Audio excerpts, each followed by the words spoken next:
En ocasiones anteriores hemos hablado de lo que implica la narrativa, la trama y cómo se diferencian entre sí. En pocas palabras, la trama es cómo se relacionan los personajes con su contexto, con todo y lo que eso implica, mientras la narrativa es el modo en que se relatan dichas relaciones para resaltar sentimientos, emociones y ambientes, así como la intención de contar la historia que se está relatando. Es común que a la hora de ver reseñas nos encontremos a gente utilizando trama y narrativa como si fuesen sinónimos cuando en realidad no es así. Si hablásemos de cuentos y novelas, todo se resumiría en las palabras que los autores utilizan, las frases que emplean, pero cuando hablamos de series animadas, películas o videojuegos, las imágenes también cuentan, y es donde temas como la composición cinematográfica toman relevancia. Hoy tomaré 6 casos que han resultado sumamente comentados por tratarse de una mala trama o de una mala narrativa, y vamos a comentar al respecto para dilucidar cuál es el problema y por qué. Y no solo se trata de opiniones al aire, sino de congruencia lógica dentro de cada caso. A continuación, Sebastián Derain presenta Error de narrativa o trama, 6 casos analizados.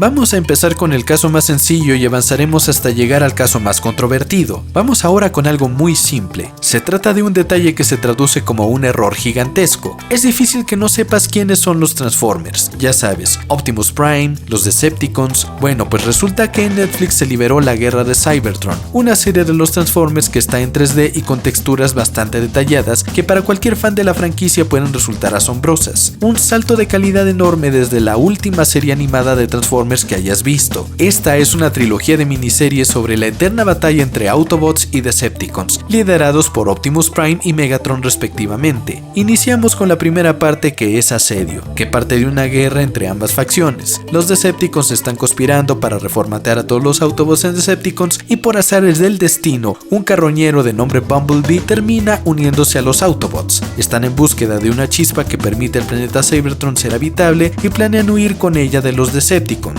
No obstante, hay un detalle que a los espectadores no se les pasó por alto y que de hecho resulta muy incómodo de ver una vez que te das cuenta. Voy a ponerte un fragmento de la serie para ver si lo notas. Con la chispa suprema, Megatron tendría el control de todo Cybertron. No puedo permitir que eso suceda. ¿Cómo lo detenemos? ¿Advertiste el detalle? ¿No? Vale, te lo pongo de nuevo para ver si te das cuenta. Con la chispa suprema, Megatron tendría el control de todo Cybertron. No puedo permitir que eso suceda. ¿Cómo lo detenemos? ¿De qué están hechos los Transformers? De metal, ¿no? Extrañamente tienen vida, pero se supone que están hechos de metal, el cual es rígido, pues como resulta demasiado laborioso tratar de imitar el cómo debería verse un robot al moverse, simplemente se programó a los personajes para que actuaran como lo haría un ser humano, por lo cual a veces miramos las extremidades o el torso de los Transformers como si estuvieran hechos de carne, encogiéndose y estirándose como una pelota de goma. Si en la historia me estás diciendo que se trata de robots metálicos y vio que sus cuerpos se comportan de esta manera, el error es entonces de narrativa. Pero bueno, no los podemos culpar. Imagina lo caro que saldría darle más realismo a estas máquinas. Se los perdonamos por ahora.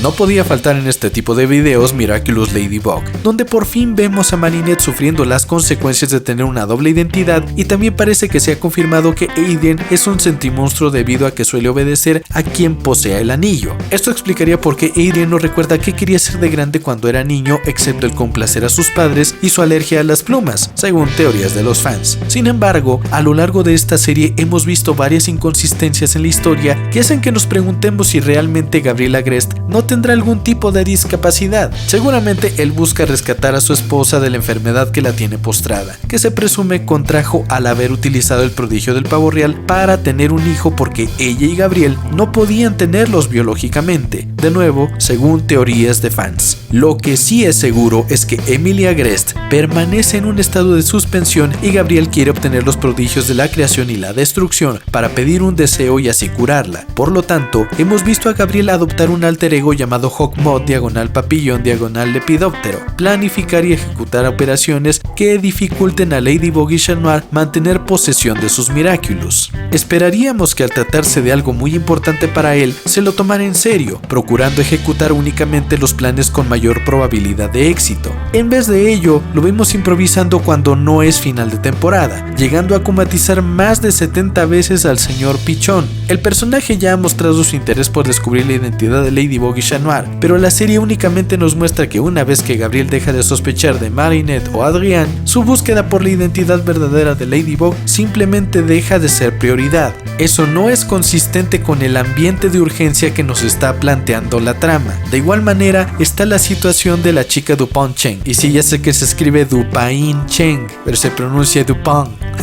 Suena así como Dupont, y entonces parece que suena Dupont, pero no es Dupont, que constantemente llega a la conclusión de que estar con Adrien no es una opción para ella y está dispuesta a dejarlo ir, o al menos a tomarse las cosas con calma, porque como dice el refrán, agua que no has de beber, déjala correr. Termina por toparse con algo que la regresa a vivir su gusto por Adrien como una obsesión malsana, muchas veces instigada por su mejor amiga Alia, de quien ya posteriormente hablaremos en otro video. Y es que la cosa ni siquiera es que las televisoras muestren desordenadamente los episodios y se trata de un malentendido por el orden de producción y el orden de transmisión. En realidad, el orden cronológico de la serie presenta a Marinette completamente fuera de control. Vaya que ni siquiera dándole el beneficio de la crisis adolescente tiene sentido su manera errática de comportarse, y nos demuestra que el personaje no está aprendiendo sus lecciones. Sabemos que este es un desacierto de trama porque justo para la cuarta temporada comenzaron a respetar la estructura del show, y ahora cuando un personaje aprende algo, tiene impacto en los episodios siguientes, en vez de seguir con la idea de que pegársele como lapa a la persona que le gusta es gracioso. Thomas Astruc podrá decir que únicamente toma consejo de su equipo de desarrollo u otros colegas de la industria, pero la verdad es que se nota que después de las constantes palizas que la crítica de su fandom le dio a la serie, hicieron los cambios necesarios para no ser el hazmerreír de la animación.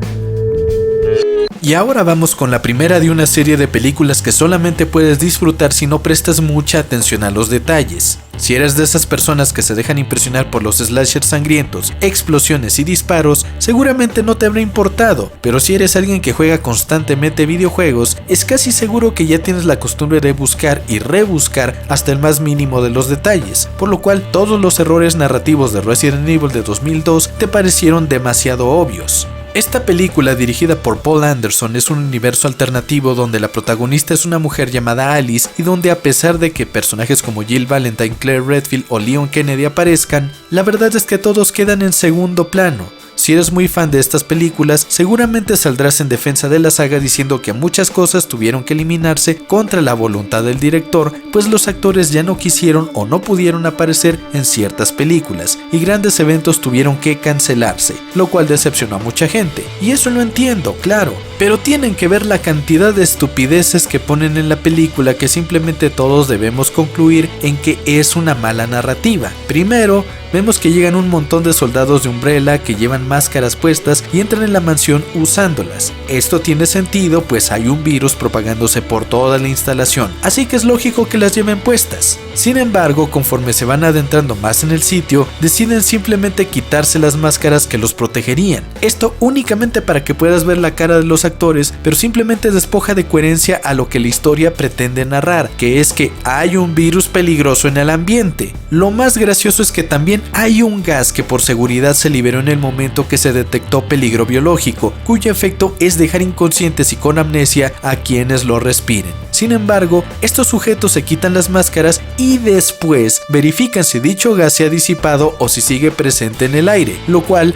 no tiene ningún puñetero sentido. Ahora estoy mostrándote una escena que simplemente no tiene salvación. Se activa un sistema de autodefensa y atrapa unos mercenarios en un corredor. Un láser pasa y corta la cabeza de una mujer. Después hay más láseres que siguen cortando limpiamente a todos y matándolos. ¡Qué terrible! Solo hay uno que sigue esquivando todo hasta que los láseres hacen una rejilla que ya es imposible esquivar. Mientras la rejilla se está acercando, vimos que el corredor está completamente vacío. No hay cuerpos, no hay otros muertos. Pero cuando la rejilla mata al sujeto, los cuerpos de los otros aparecen aparecen mágicamente allí y resultan estar intactos. Este es un error de narrativa porque la trama sigue su curso sin problemas. Se trata de un sistema de seguridad que debe matar a todos los invasores y así sucede, pero cómo presentan las imágenes ante el espectador es el problema, ya que al tratarse de un medio audiovisual, imágenes y banda sonora forman parte de esa narración que ya no es exclusivamente con palabras. Y cuando tratas de narrar gráficamente que un láser ha ido matando a todos tus compañeros y que a pesar de tu resistencia al final también vas a caer inminentemente, que antes de morir veas también los cuerpos del resto del grupo, es una imagen muy poderosa. Pero en esta película a contentillo los cuerpos aparecen y desaparecen, por lo cual está mal narrada, porque cuando los personajes principales tienen que hacer un backtracking por ese pasillo minutos más tarde, ya no hay ni un solo cuerpo, no está ni la monita decapitada ni el güey al que hicieron cubitos. Después tenemos a Riverdale, una serie que inició atrapando la atención de los espectadores con el misterioso asesinato de Jason el Mudo Blossom. El narrador de la historia era Forsyth Pendleton Jones III, conocido como Jughead. Parecía ser la adaptación de los cómics de Archie que salieron en la década pasada, donde los personajes ahora lucían más serios, echando de menos su tradicional estética, pero no. De hecho, Riverdale era más oscura todavía y resultaba muy interesante. De poco en poco la serie fue perdiendo ese ambiente en el cual los personajes siempre se sentían en peligro, convirtiéndose en una serie donde cada vez el absurdo era más y más dominante, al grado que la exquisita Lily Reinhardt, quien interpreta a Betty Cooper, aseguró que le gustaba que la serie de Riverdale había perdido seriedad y estaba fuera de control, lo que curiosamente parecía más cercano de los cómics de Archie, lo cual generó una controversia sobre la serie. Quienes conocían los cómics más recientes de Archie aseguraban que así siempre había sido el ambiente de la franquicia, y quienes conocían los cómics más antiguos lo confirmaban. Sin embargo, la serie Riverdale había dado un giro a todo ello, metiendo a la trama un asesinato que debía esclarecerse. Era una trama de resolución, saber quién mató a Jason Blossom y posteriormente saber quién era el enmascarado. Después averiguar quién era el Rey Gárgola. Y bueno, cuando la gente se dio cuenta, estaban viendo un episodio en el cual se enfrentaban dos reyes. El contexto es que en la primera temporada tenían un actor que interpretaba al personaje de Reggie Mantle, pero después fue sustituido por otro, por el que llaman Calamardo Guapo. Entonces de súbito te encontrabas viendo a ambos actores asegurando ser el único y verdadero Reggie, y te quedabas así con cara de ¿qué? También se descubrió que la exquisita Cheryl Blossom, interpretada por la sabrosa Madeleine Petsch, en realidad no era ella misma, sino que era el alma de una pariente muy antigua que tomó posesión de su cuerpo debido a que en la familia Blossom hay brujas. Y bueno, resulta obvio que Riverdale dejó de tener un formato lineal que consistía en tramas de resolución por temporada para introducir una variedad de episodios plagados de absurdismo, musicales y demás. Ya no existe una trama de resolución tan clara como antes, pero ¿es eso importante? Si te gusta el género detectivesco y policíaco, pues sí, es una decepción, pero si solo quieres fanservice de veinteañeros antojando, pues Riverdale sigue siendo bueno. The Last of Us Parte 2 generó mucha polémica cuando salió debido a que el protagonista de la primera parte, Joel Miller, fue asesinado apenas en los primeros 20 minutos del juego. Para colmo, tenías que controlar a la persona que lo asesinó durante la mitad del gameplay y adentrarte en su historia. Sin embargo, esos son quejidos de rata. Era lógico que alguien como Joel, que había matado gente sin piedad a su paso, haría enemigos, y estos lo buscarían para vengarse. Hubo gente diciendo que Joel durante el primer juego siempre había sido muy desconfiado y que jamás iría a un lugar alejado con extraños. El mismo Neil Druckmann ha respondido a esta queja recordándonos que de hecho en el primer juego Joel llega a cooperar con Henry y Sam. Ellos lo dejan a su suerte en un momento crítico y a pesar de esta traición, Joel vuelve a confiar en ellos, así que no es un argumento válido para criticar The Last of Us Parte 2. Además, la horda de infectados estaba a nada de matarlo a él y a su hermano Tommy, así que era entrar o morir. Como bien se sabe, esta segunda parte quedó atrapada en dos guerras, una de progres versus fachos y otra de Xboxers versus Sonyers, por lo cual muchas de las reseñas negativas que tiene el juego en Metacritic y otros sitios del estilo son apócrifas, pues las subieron personas que ni siquiera prestado lo jugaron. Obviamente hay muchas dinámicas que el primer juego tiene que la segunda parte no, como usar el altavoz de los controles para los archivos de audio, sacudir el control cuando la linterna se apagaba y bueno, ni hablar de cómo el rostro de Ellie cambió radicalmente, desde el color de ojos hasta la fisonomía de su rostro. Sin embargo, para mí es un juego más que bueno, ya me lo he jugado al menos 3 veces. Y sí, claro que estoy consciente de que hay un mensaje de muerte a los penes muy claro aquí, pero igual la sobrevivencia siempre me ha gustado jugarla, desde las que hay en Silent Hill, Resident Evil o Grand Theft Auto 5. Ustedes saben que hay veces donde le tiro a los progres y hay veces donde le tiro a los fachos diagonal antiprogres. Algunas veces porque lo que dicen es ridículo y otras veces solo para fomentar la pluralidad de opiniones, para que cuando tú veas un video mío no sea lo mismo de siempre. En el caso de The Last of Us Parte 2, la verdad es que mi crítica va directamente al sentido que la historia busca adquirir y que por una cuestión narrativa no consigue, así que otro tipo de controversias al respecto, la verdad es que no me interesan. Este juego lo que hace es proponer una trama de resolución, que tiene dos subtramas que caen bajo la misma categoría. Primero, Abby buscando venganza por la muerte de su padre y otros luciérnagas ante Joel. Segundo, Ellie buscando venganza por la muerte de Joel, a manos de Abby con un palo de golf.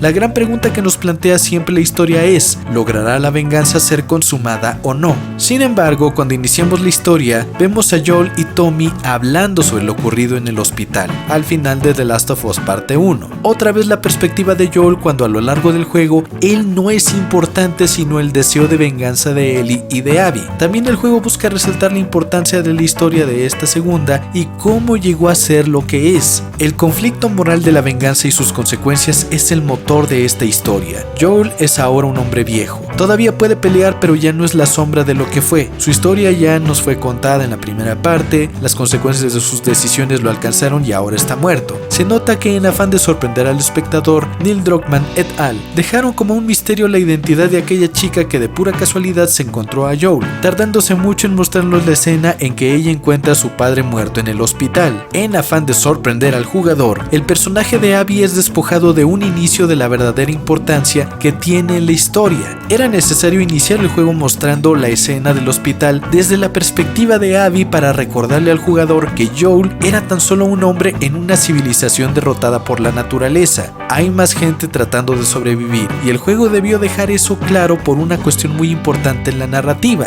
La historia de quién están tratando de contar. The Last of Us Parte 2 se trata de Abby y Ellie, no de Joel. Ese es el primer error. El segundo error está en la escena del cine en que Abby vuelve a encontrarse con Ellie. Jesse es asesinado al instante, pero a Ellie se le permite vivir. Recién habían matado a Owen y Mel en el acuario. Ya habían matado a Jesse de un disparo. ¿Por qué Abby se contiene con Ellie? Ese diálogo de no le dispares a él, soy yo a quien buscas, es un copia y pega que los escritores flojos usan para rellenar escenas. Seguramente lo habrán visto en más de una ocasión en series y películas. Hay veces donde encaja perfecto, pero aquí no funciona. Abby solo desea venganza por lo que le hicieron a su exnovio y a una mujer embarazada. Ellie no tiene nada con qué negociar. Ya no tiene motivo para dejar vivo a Tommy, dado que el factor sorpresa se perdió. Lo único que debe hacer es dispararle a él y también a Ellie. Se nota que solo querían hacer algo exitoso con la historia, pero hay muchas cosas que solo son un copia y pega de muchas veces no tiene sentido. Al encontrarse con Ellie, Abby no estaría dispuesta a hacer preguntas o escuchar razones, solo se encargaría de quienes estuvieron allí y listo, venganza concretada. Sin embargo, los autores quisieron forzar la empatía en la historia, olvidándose del distanciamiento que existe al entender a los demás como ajenos. Habría para Abby una diferencia entre Lev y Ellie, porque Lev es apenas un niño que ha sido condicionado por la ignorancia de los serafitas, pero Ellie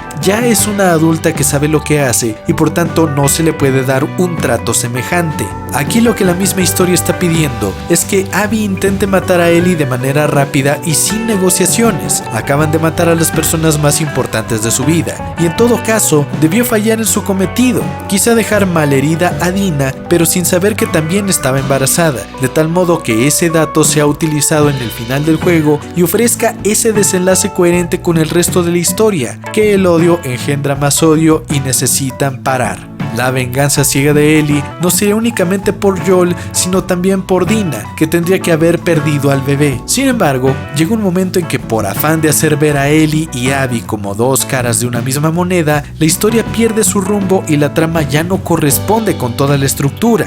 Porque de haber seguido el desenlace que la misma historia estaba derivando, al final ambas se darían cuenta de lo semejantes que son, de cómo han estado sumergidas sobre sí mismas, de cómo ambas asesinaron a un bebé nonato y a la persona más querida de la otra. Eso habría hecho del final uno más poderoso y de igual manera Abby se iría con Lev, mientras Ellie quedaría sin dedos regresando a casa totalmente derrotada por su propio deseo de venganza.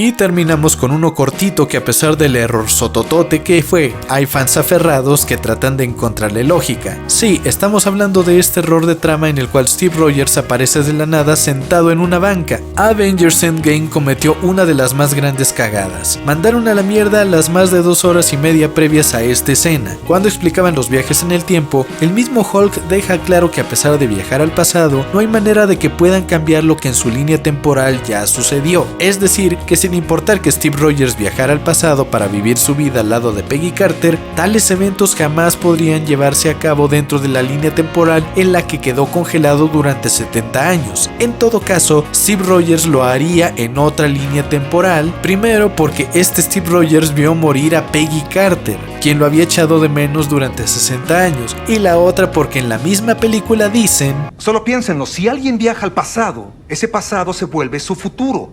Y lo que fue su presente se vuelve el pasado que ya no se puede alterar por su nuevo futuro.